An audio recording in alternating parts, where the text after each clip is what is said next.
Assalamualaikum warahmatullahi wabarakatuh. Hai teman-teman semua. Perkenalkan, nama saya Yuliana Rahmawati, Prodi Ilmu Hukum Fakultas Hukum Universitas Jambi. Di sini saya akan memaparkan materi pembelajaran hukum adat mengenai hukum adat perkawinan, hukum adat waris, dan hukum tanah adat. Langsung saja kita mulai.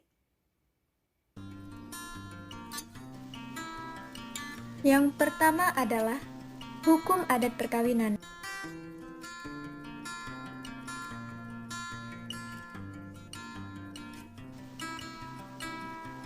Pengertian perkawinan menurut hukum adat. Yang pertama, menurut Hazairin, perkawinan merupakan rentetan perbuatan-perbuatan magis yang bertujuan untuk menjamin ketenangan, kebahagiaan, dan kesuburan. Menurut Jojo de Gono, perkawinan merupakan suatu paguyuban atau soma dan bukan merupakan suatu hubungan perikatan atas dasar perjanjian. Hubungan suami istri sebegitu eratnya sebagai suatu ketunggalan. Dan hukum adat perkawinan adalah aturan-aturan hukum adat yang mengatur tentang bentuk-bentuk perkawinan, cara-cara pelamaran, upacara perkawinan, dan putusnya perkawinan di Indonesia.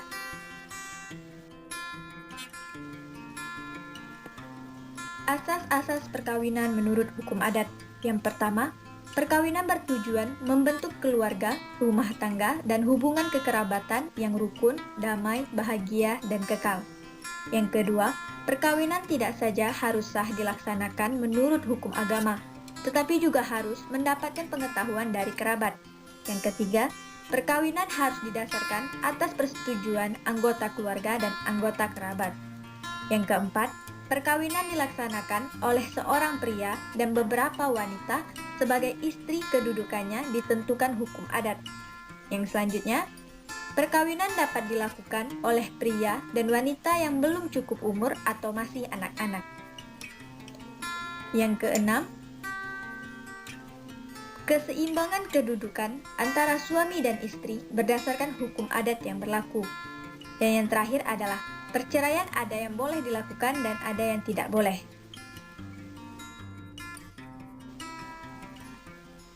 Perkawinan berdasarkan kekerabatan. Yang pertama, pada masyarakat patrilineal, perkawinan dengan pembayaran jujur, yang mana sistemnya dibayar secara kontan, dibayar di kemudian hari, dan tidak dibayar.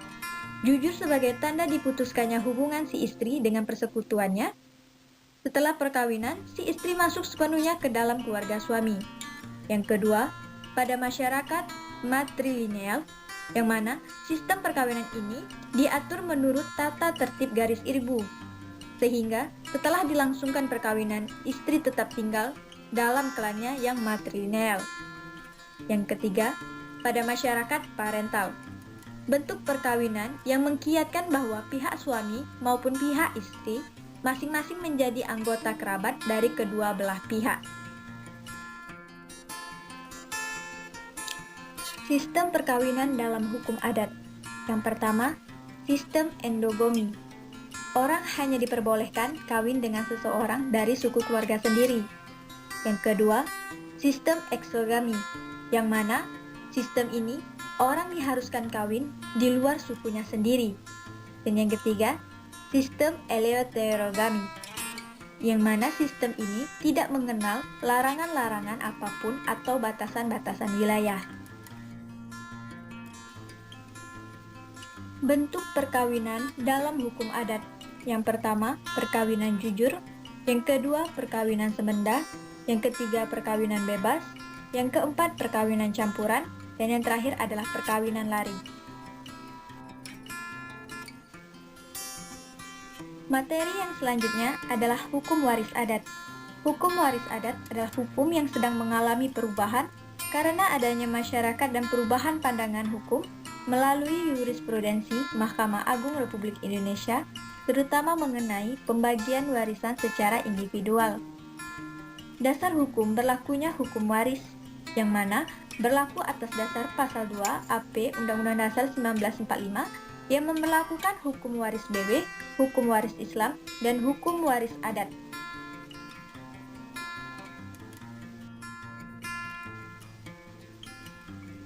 Sistem pewarisan hukum adat. Yang pertama, sistem keturunan. Sistem keturunan bagi lagi menjadi sistem patrilineal, yang mana garis keturunan bapak. Yang kedua, sistem matrilineal, yaitu garis keturunan ibu. Yang ketiga, sistem bilateral, yaitu garis keturunan orang tua. Yang kedua adalah sistem individual, yaitu setiap ahli waris mendapatkan atau memiliki harta warisan menurut bagiannya masing-masing. Yang ketiga, sistem kolektif, yaitu ahli waris menerima harta warisan tidak terbagi-bagi kepemilikannya dan punya hak untuk menggunakan atau mendapatkan hasil dari harta tersebut. Yang terakhir, sistem mayorat, yaitu harta warisan dialihkan menjadi kesatuan yang tidak terbagi dengan hak penguasaan yang dilimpahkan kepada anak tertentu. Hukum tanah adat.